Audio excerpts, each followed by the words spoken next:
Picture this, it's 2014, LeBron James just won his second championship in Miami. Steph Curry was still just a good shooter but hasn't revolutionized the three-point shot yet. And if you told someone that in 2025 we'd still be debating who the next face of the league is while relying on a 40-year-old LeBron and 37-year-old Steph to carry the league, they'd laugh you out of the building.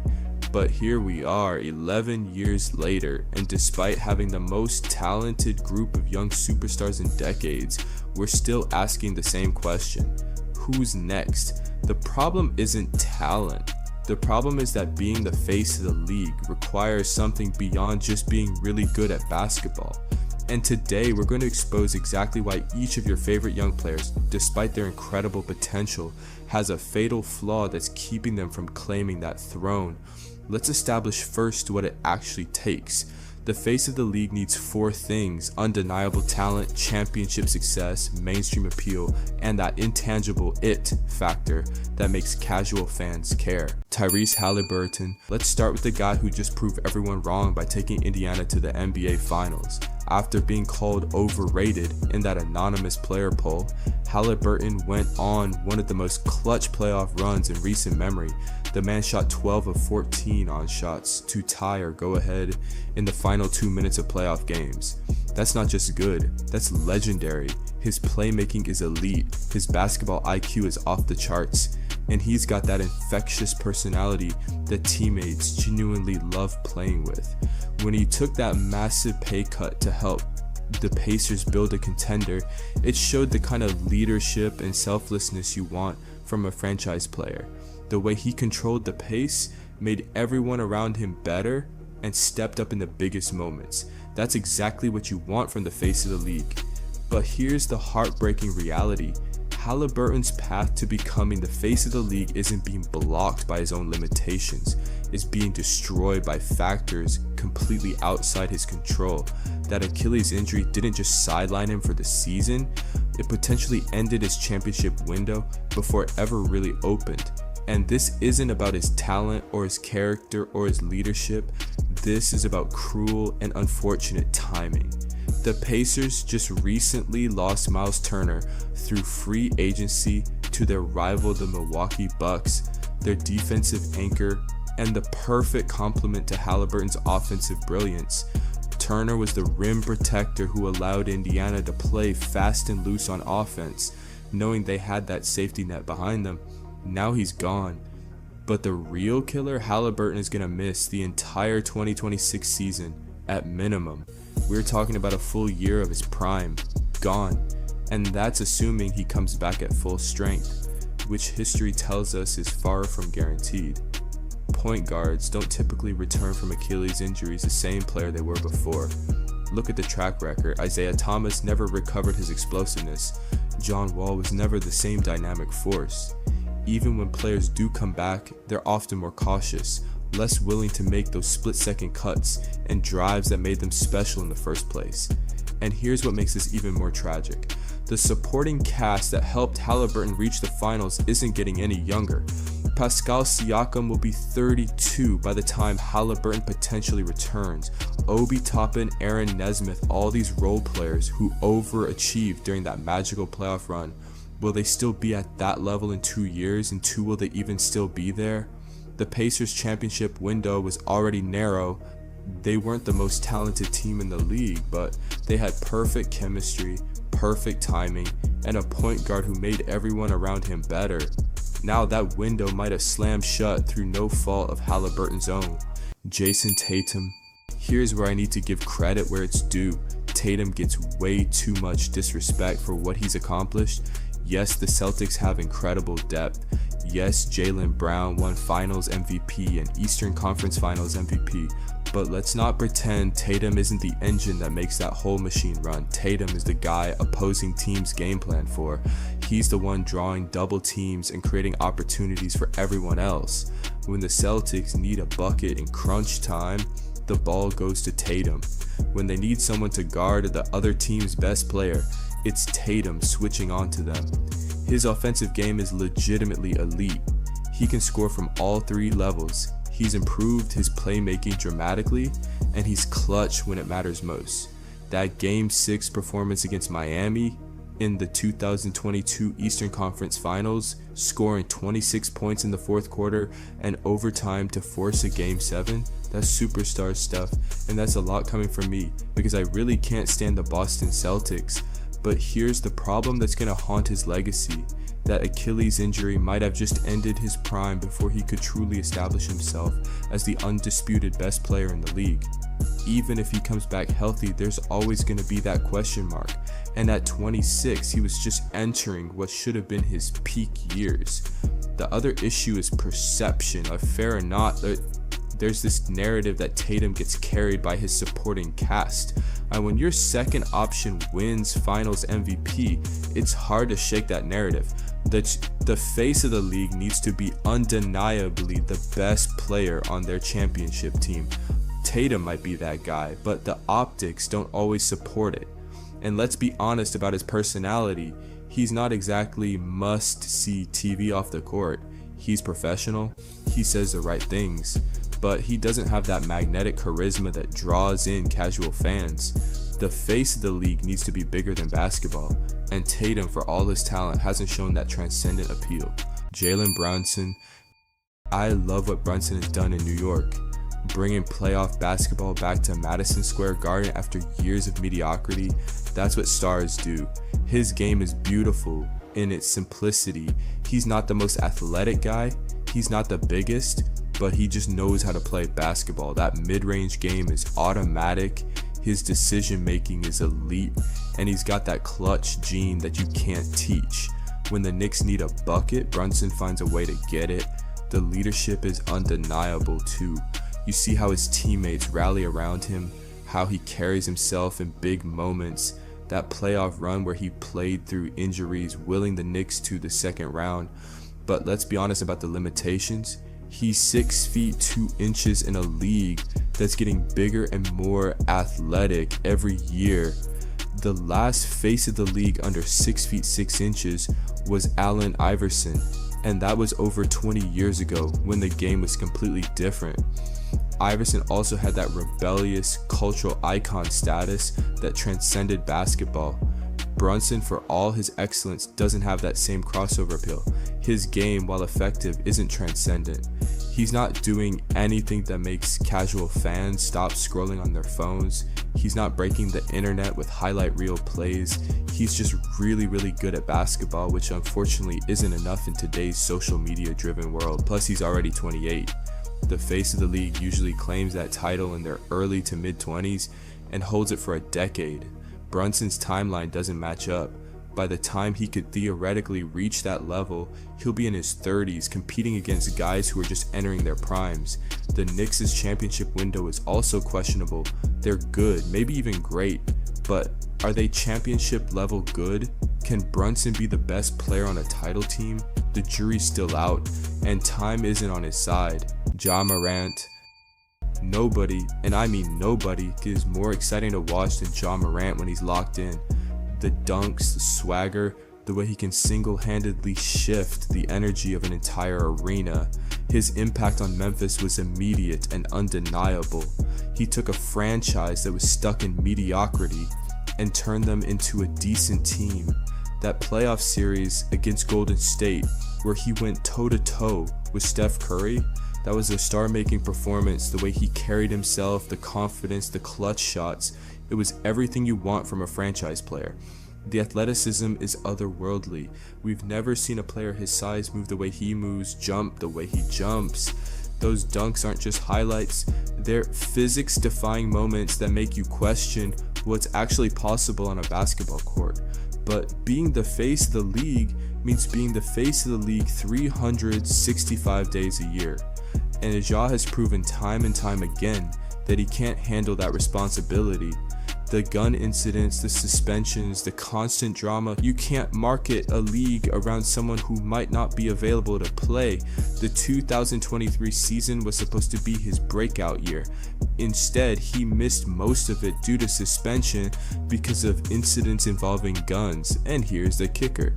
He's changing his game to be safer, which means fewer of those jaw-dropping moments that made him special in the first place. The dunks are less frequent. The reckless drives to the basket are more controlled, so now he's less exciting and still unreliable. The off-court issues have damaged his marketability. Sponsors don't want to be associated with controversy. Parents don't want their kids looking up to someone who can't stay out of trouble. The face of the league needs to be someone you can build a brand around, and Ja's proven he's too much of a risk. Zion Williamson. Zion should have been the chosen one. The combination of size, athleticism, and skill we never seen before. A 6 feet 6 inches, 285-pound forward who moved like a guard and jumped like he had springs in his legs. He was probably the most exciting dunker people wanted to watch since Vince Carter. The marketing potential was off the charts. And imagine the commercials, the signature shoes, the global appeal. When he was healthy and motivated, we saw glimpses of what could have been. That rookie season where he averaged 22 points on 58% shooting in just 24 games, that was a preview of dominance. The way he could bully defenders in the post and then step out and hit threes. It was a unique skill set that should have revolutionized the power forward position. The dunks were legendary too. Not just powerful, but creative and athletic in ways we'd never seen from someone his size. He was must-see TV every time he stepped on the court. But in that same breath, we got the most frustrating superstar of the modern era. In 6 seasons, he's played 214 out of a possible 470 games. You literally have a better chance of spotting Bigfoot than seeing Zion play a full season. And when he does play, the weight issues are impossible to ignore. He shows up to season looking out of shape, struggles with conditioning throughout games, and then inevitably gets injured again. It's a vicious cycle that he can't seem to break. The recent legal issues have only made things worse. You can't be the face of the league when you're dealing with serious off-court allegations. Sponsors run away, fans lose interest, and the league moves on without you. The face of the league needs to be reliable, durable, and consistently excellent. Zion is none of those things. LaMelo Ball. LaMelo handles are mesmerizing, and he's got that natural charisma that draws people in. When he's on, he makes basketball look like art. The creativity is off the charts. Those no-look passes, the behind-the-back assists, the way he can thread the needle through impossible windows. It's the kind of stuff that makes highlight reels and gets shared millions of times on social media. He's also got that personality that pops on camera, the confidence, the swagger, the way he carries himself. It's exactly what the league wants from its young stars. He's marketable in a way that a lot of other players aren't. Shout out to the big baller brand. But here's the problem that kills everything else.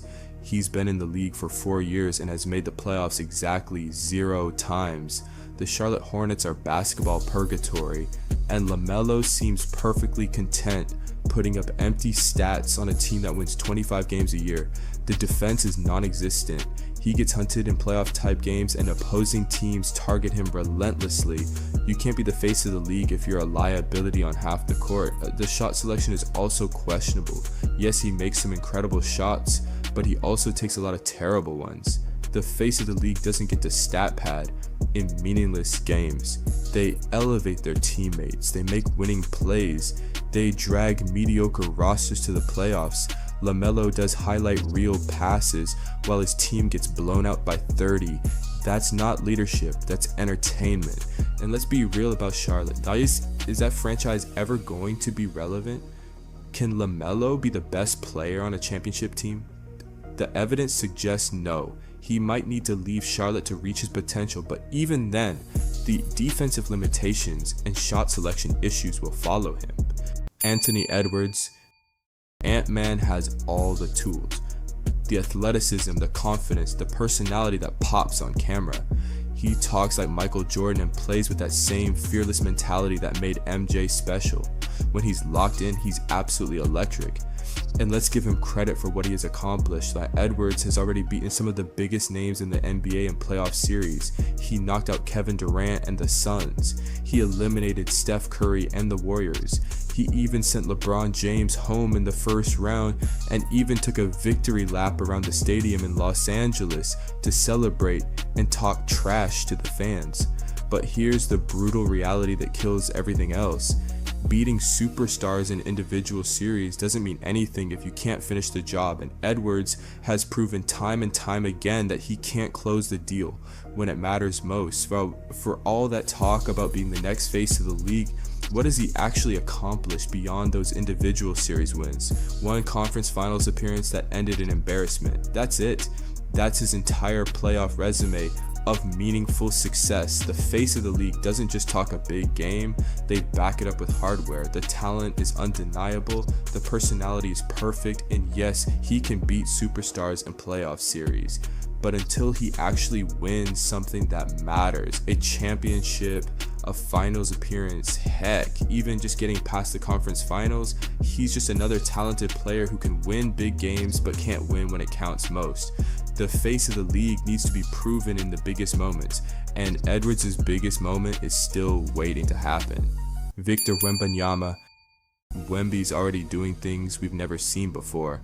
A 7-foot, 4-inch player who can handle the ball like a guard, shoot threes at a respectable clip, and protect the rim at an elite level.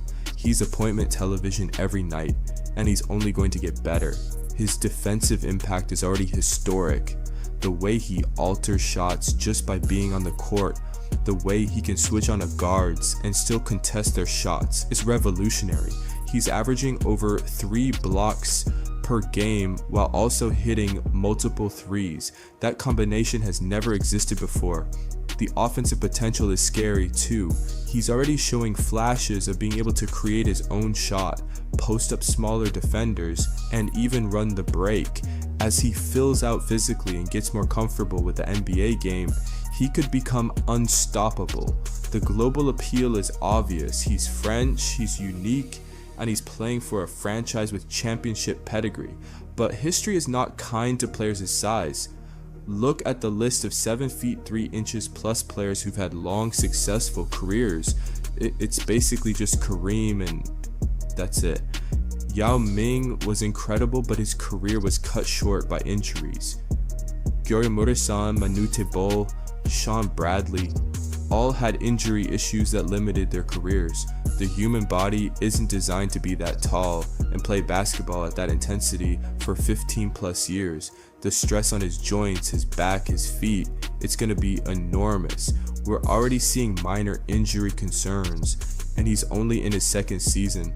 And here's the harsh reality. The face of the league needs longevity.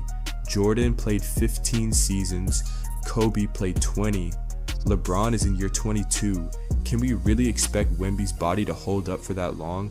The odds say no. There's also the question of whether the Spurs can build a championship team around him. They're still rebuilding, still figuring out what pieces fit. By the time they're ready to contend, will Wemby still be healthy? Will he still be in San Antonio? The ceiling is higher than anyone else on this list, but the floor is also lower. If Wemby stays healthy for 15 years, he could be the greatest player we've ever seen. But that's a massive if.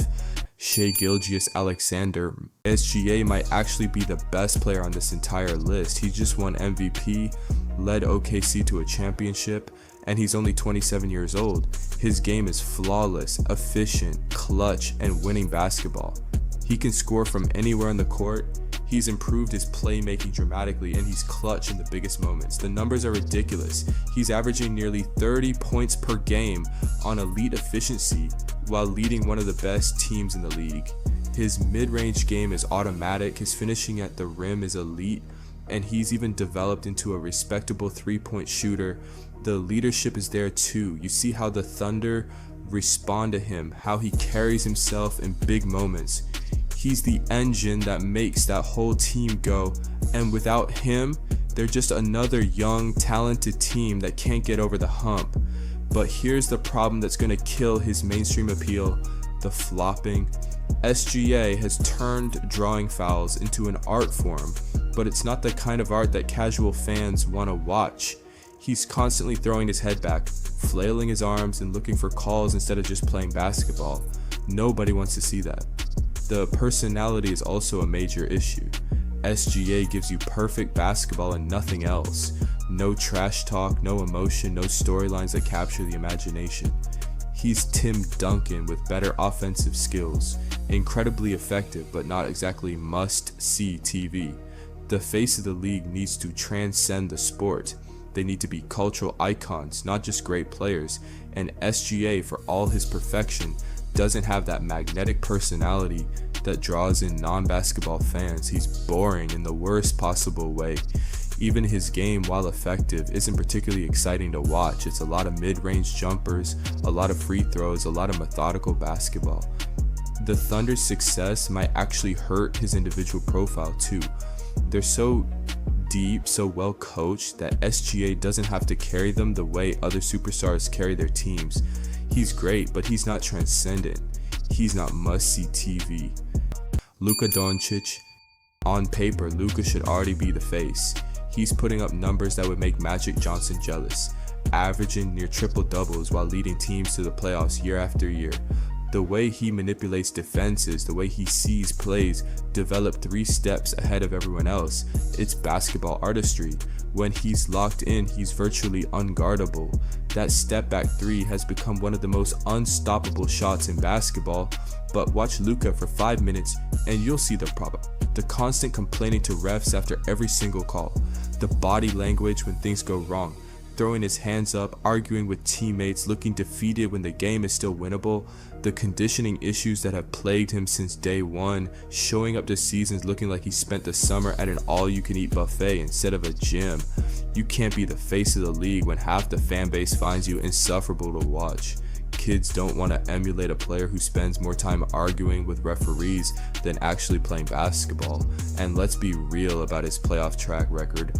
For all those triple doubles and all NBA selections, what has he actually won?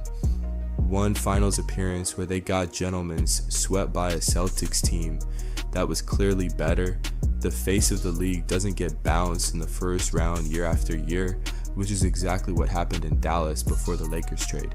The Lakers trade was supposed to fix everything. Better supporting cast, bigger market, championship expectations. But if Luka can't change his approach to the game, if he can't mature past the complaining and the conditioning issues, then even playing alongside other stars won't be enough. Championships matter, and Luka's running out of time to prove he can actually lead a team to one. So there you have it. 10 incredible players, 10 fatal flaws. The harsh reality is that being the face of the league requires a perfect storm of talent, timing, health, personality, and luck that might not exist in today's NBA. Think about what made the previous faces special. Jordan had the talent, the championships, the personality, and the cultural impact. Kobe had the Mamba mentality, the clutch gene, and the global appeal. LeBron had the longevity, the versatility, and the off-court activism. Steph had the revolutionary playing style and the likability.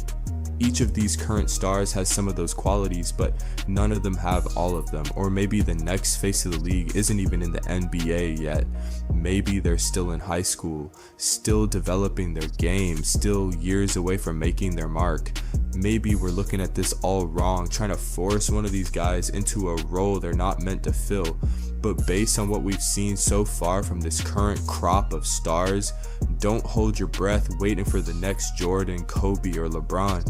Each of these players has the potential to be great, maybe even legendary, but being the singular face of a global sport, that's a different level entirely. The throne remains empty, and LeBron's 40-year-old legs are still carrying this league's marketing department. That should terrify everyone who cares about the NBA's future, because eventually Father Time is undefeated, and when LeBron and Steph finally hang it up, we better hope one of these guys figures out how to overcome their fatal flaws. What do you think? Did I miss something about your favorite player? Or are we really stuck in basketball purgatory until the next generational talent comes along? Are any of these guys capable of putting it all together, or is the face of the league model outdated in today's social media world? Let me know in the comments. The future of the NBA depends on one of these guys stepping up. The question is, which one has what it takes to overcome their fatal flaw and claim the throne?